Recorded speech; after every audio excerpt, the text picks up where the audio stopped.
वज़न बढ़ाना तो बहुत ही आसान है, लेकिन इसको कम करना बहुत ही मुश्किल है। और अगर आपको कोई अच्छी रेसिपी ऐसी मिल जाए जो आपके वेट लॉस जर्नी को आसान बना दे तो क्या ही बात है। आज आपके लिए बड़ी ही सिंपल, बड़ी ही आसान और बड़ी ही ज़बरदस्त रेसिपी लेकर हाज़िर हूँ, जो कि आपको वेट लॉस में बहुत मदद देगी और आपके वेट लॉस जर्नी को आसान बना देगी। जिसके लिए सबसे पहले एक पैन के अंदर हमने 4 चम्मच चावल जो हैं वो मैंने ऐड किए हैं। और यहाँ पर आपका चौथा हिस्सा ले लीजिए, बहुत ज़्यादा चावल हमने नहीं लेने। और इनको पानी डालकर हमने अच्छी तरह से वॉश कर लेना है। और इसके अंदर जितनी भी डस्ट है और जितना भी इसके अंदर जो चीज़ें होती हैं वो सारी हमने इनको निकाल देनी है। और इसको तकरीबन 3 से 4 पानी हमने इनको अच्छी तरह से धो लेना है। ये देखिए जी, ये तकरीबन अच्छी तरह से धुल चुके हैं चावल, बिल्कुल साफ़ हो चुके हैं। और क्वांटिटी आपने बिल्कुल थोड़ी सी लेनी है। और मैंने जो ये बनाए थे तो इसके जो चावल थे इसमें से भी बच गए थे, क्योंकि हमें चावल बिल्कुल थोड़े से चाहिए, बॉयल चावल जो हैं। अब इनको हमने चूल्हे पे चढ़ा देना है और इसमें थोड़ा सा मैं नमक ऐड करूँगी, बिल्कुल 1 पिंच के करीब। बहुत ज़्यादा नमक आपने ऐड नहीं करना। और जो बीपी के मरीज़ हैं वो बिल्कुल भी ऐड ना करें। अब इसके ढकना लगा के हमने इसको पकने के लिए रख देना है।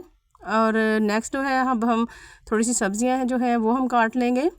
सब्ज़ियाँ आप अपनी मर्ज़ी से ले सकते हैं। और अगर आप ये जो सब्ज़ियाँ मैं यूज़ कर रही हूँ अगर लेते हैं तो इससे आपका जो मैदा है वो भी ठंडा रहेगा और आपको कोई इसका साइड इफ़ेक्ट भी नहीं होगा। जिसके लिए सबसे पहले ये मैं कद्दू ले रही हूँ। कद्दू आप लंबा वाला भी ले सकते हैं, लेकिन जो असल देसी कद्दू है ये वाला, ये ज़्यादा सही रहेगा। इसका आपने मोटा मोटा आपने इस तरह से छिलका इसका उतार देना है। और इसका छिलका उतारने के बाद आपने ये देखिए जिसके तो अपने 2 पीसेस कर लेने हैं, हाफ़ हाफ़। और हाफ़ पीसेस के बाद आपने इसके टोटल 4 पीस कर देने हैं। और 4 पीस करने के बाद आपने इसका जो सेंटर वाला पार्ट है वो आपने निकाल देना है, क्योंकि सेंटर वाला पार्ट हमें इसका नहीं चाहिए। ये देखिए इस तरह से बड़ी आसानी के साथ ये अंदर से निकल जाएगा। इसी तरह हमने तमाम जो कद्दू हैं इनके तमाम सेंटर वाले जो पार्ट्स हैं वो निकाल देने हैं। ये देखिए जी, ये सारे सेंटर वाले पार्ट्स मैंने निकाल दिए हैं। और अब हमने लेना है कशर। ये जो छोटा वाला जो बिल्कुल बारीक जो कशर होता है उसे हमने इस कद्दू को हमने कश कर लेना है, क्योंकि इसको हमने पकाना नहीं है, हम इसी तरह यूज़ करेंगे। और ये देखिए जी, ये कितना ज़बरदस्त और बिल्कुल बारीक सा जो है ये कश हो रहा है। इसी तरह हमने ये तमाम जो कद्दू के पीसीस हैं सारे के सारे इनको हमने कश कर लेना है। और ये देखिए बिल्कुल ही सॉफ्ट और बिल्कुल ही अच्छे से ये जो कद्दू था सॉफ्ट था और बड़ी जल्दी और आसानी के साथ ये जो है कश हो रहा है। इसी तरह तमाम जो कद्दू है ये देखिए मैंने कश कर लिए हैं। और इनको हमने जो कशर है इसको अच्छी तरह से हमने साफ़ कर लेना है। और इसके बाद इसको हम एक कटोरी में डाल लेंगे, क्योंकि इसके बाद जो नेक्स्ट हम ऐड करेंगे मैं आपको वो भी बताती हूँ। अब जो अगली चीज़ है वो है सब्ज़ धनिया। ये देखिए जी, ये बिल्कुल फ्रेश वाला सब्ज़ धनिया मैंने लिया है। और ये मैं आपको इसलिए दिखा रही हूँ क्योंकि हम इसके जो पत्ते हैं वो हम डाल लेते हैं, लेकिन जो इसकी डंडियाँ हैं इनको हम ज़ाया कर देते हैं। लेकिन जो असल में हमारा जो वेट कम करने का राज है वो इसी इन डंडियों में छुपा हुआ है। इनको आप ज़ाया बिल्कुल भी मत कीजिए करें। अगर आप सूप बनाते हैं या आप अगर अपनी हंडियाँ बनाते हैं तो उसके अंदर इन डंडियों को लाजमी डाला करें, क्योंकि धनिया की तासीर जो है वो ठंडी होती है और काफ़ी सारी चीज़ों की तासीर को ये साथ ही ठंडा करती है। इसलिए मैं इसकी डंडियाँ जो है वो भी इसके अंदर ऐड कर रही हूँ। ये देखिए बिल्कुल अच्छी तरह से मैंने साफ़ करके इसकी डंडियाँ तमाम इसके अंदर ऐड कर दी हैं। और इनको बिल्कुल सा हम बारीक सा हम इसको काट लेंगे छुरी की मदद से। ये देखिए बिल्कुल छुरी की मदद से मैं इसको बारीक बारीक सा काट रही हूँ। और धनिया आप थोड़ा ज़्यादा क्वांटिटी में ऐड कीजिएगा, क्योंकि इससे इसका टेस्ट और इसका फ्लेवर जो है वो बड़ा ही ज़बरदस्त आता है। और अब ये देखिए जी, हमारा धनिया भी कट चुका है।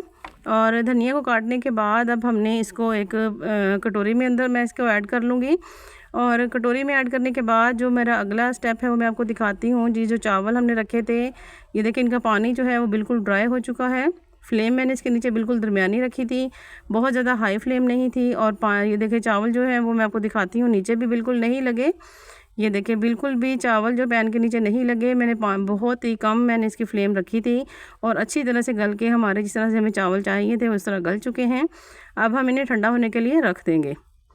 ठंडा होने के रखने के बाद अब जो हमारी अगली जो सब्ज़ी है वो है ये शिमला मिर्च। शिमला मिर्च को भी आपने इसी तरह से आपने इसके सेंटर वाला जो पार्ट है वो निकाल देना है।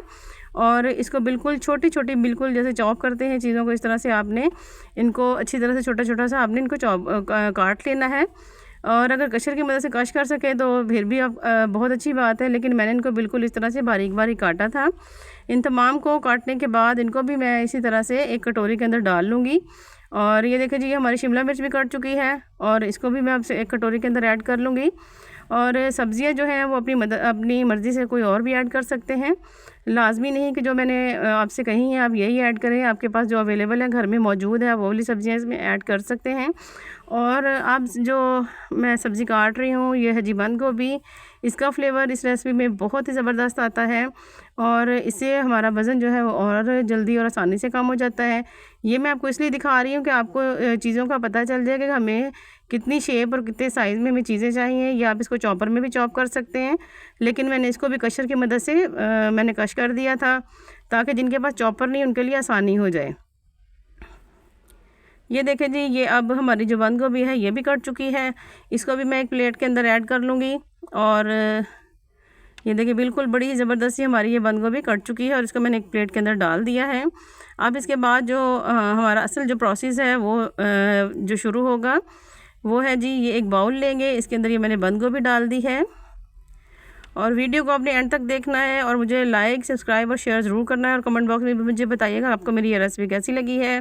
अब इसके बाद हम इसके अंदर शिमला मिर्च ऐड कर देंगे और शिमला मिर्च ऐड करने के साथ ही हम इसके अंदर जो ऐड करेंगे कद्दू इसका मैंने पानी ये देखिए बिल्कुल निचोड़ के मैंने इसका पानी निकाल दिया है। पानी इसका आपने इसका निकाल देना है, वो नहीं हमने डालना।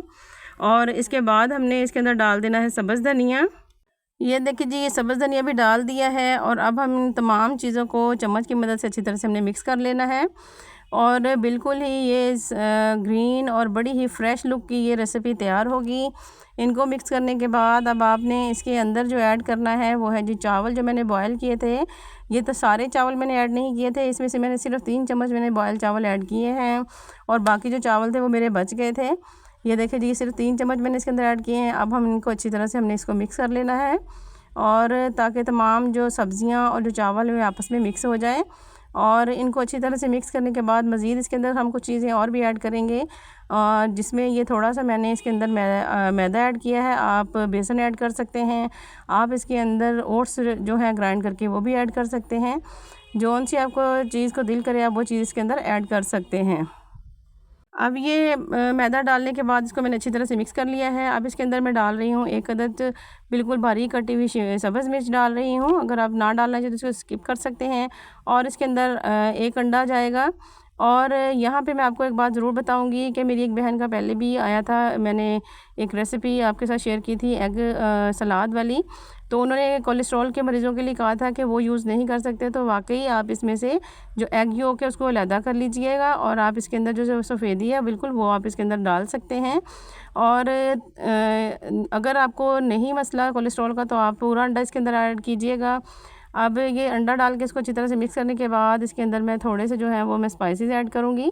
स्पाइसेस मैं बहुत से लाइट से यूज़ कर रही हूँ, जिसके अंदर सिर्फ नमक मैंने थोड़ा सा ऐड किया है और मैंने थोड़ी सी लाल मिर्च ऐड की है। अगर आप लाल मिर्च ऐड करना चाहें तो थोड़ी सी आप ब्लैक पेपर ऐड कर लीजिएगा, काली मिर्च। और इसके बाद मैं इसके अंदर थोड़ा सा धनिया पाउडर, बस ये 3 चीज़ें मैं इसके अंदर ऐड कर रही हूँ। इसके बाद मैंने और कुछ भी इसके अंदर ऐड नहीं करना। इनको अच्छी तरह से आपने चम्मच की मदद से मिक्स करना है। और अगर ये चम्मच की मदद से अच्छी तरह से मिक्स हो जाए तो ठीक है, नहीं तो आप इसको हाथों की मदद से भी मिक्स कर सकते हैं। और मैंने भी इसको इसी तरह हाथ की मदद से मैंने इसको मिक्स किया था, क्योंकि चम्मच से ये बिल्कुल अच्छी तरह से जो जिस तरह मिक्सिंग होनी चाहिए उस तरह से नहीं हो रही थी। तो मैंने ये देखिए हाथ की मदद से इनको अच्छी तरह से दबाते हुए तमाम चीज़ों को मैंने अच्छी तरह से मिक्स कर लिया था और बड़ा ही शानदार ये मिक्सर हमारा बनकर तैयार हो चुका था। अब हमारा ये जो मिक्सचर है ये बनकर तैयार है और इसके बाद जो हमारा अगला स्टेप है उसमें मैं आपको बताती हूँ। इसके लिए हमें एक चाहिए फ्राई पैन। ये पैन मैंने लिया है एक और इसके अंदर मैंने ऑलिव ऑयल ऐड किया है। आप सरसों का तेल भी ऐड कर सकते हैं और अगर सरसों का तेल ना हो तो आप कुकिंग ऑयल ऐड कर लीजिएगा। अब इसको हमने ग्रीस करना है और मैंने सिर्फ 1 चम्मच इसके अंदर यूज़ किया है और इसको अच्छी तरह से ब्रश की मदद से आपने तमाम पैन को ग्रीस कर लेना है। पैन को ग्रीस करने के बाद अब जो मिक्सचर मैंने बनाया था वो मैं इसके अंदर ऐड करूँगी। ये देखें जी ये जो मिक्सचर था चम्मच की मदद से आपने इसको इस तरह से सेट करते हुए चारों साइडों से आपने इसको अच्छी तरह से सेट कर लेना है और इसको इस तरह से आपने कबाब की शेप आपने इस तरह से दे लेनी है। बड़ी ही ज़बरदस्त और बड़ी ही कमाल की ये रेसिपी आप अपने लंच और डिनर दोनों में आप इस्तेमाल कर सकते हैं। कबाब अगर आप चिकन के खाते हैं तो वो भी अच्छे हैं, लेकिन अगर आप ये वेजिटेबल वाले कबाब खाएंगे तो आपकी सेहत के लिए बहुत ही अच्छे हैं और जो आपका वेट है वो तेज़ी से कम होगा। और ये देखिए इसी तरह से ये तमाम जो कबाब हैं ये मैंने इस तरह इसके अंदर मैंने डाल दिए हैं इस पैन के अंदर। और वन बाय वन आप भी इसी तरह से ये तमाम जो कबाब हैं इसको चारों साइडों से सेट करते हुए इनके अंदर डाल दीजिएगा। ये देखिए जी, ये हमारे तमाम कबाब सेट हो चुके हैं। अब इनको अच्छी तरह से ये देखिए सेक भी लग चुका है और इनको सेक जैसे ही लगेगा तो हमने इनकी साइड चेंज करनी है। और बड़ी ही ज़बरदस्त सी ये देखिए मैं आपको दिखाती हूँ, इसकी जो साइडें हैं वो बड़ी अच्छी सी गोल्डन हो चुकी हैं और बिल्कुल भी ये टूटेंगी नहीं।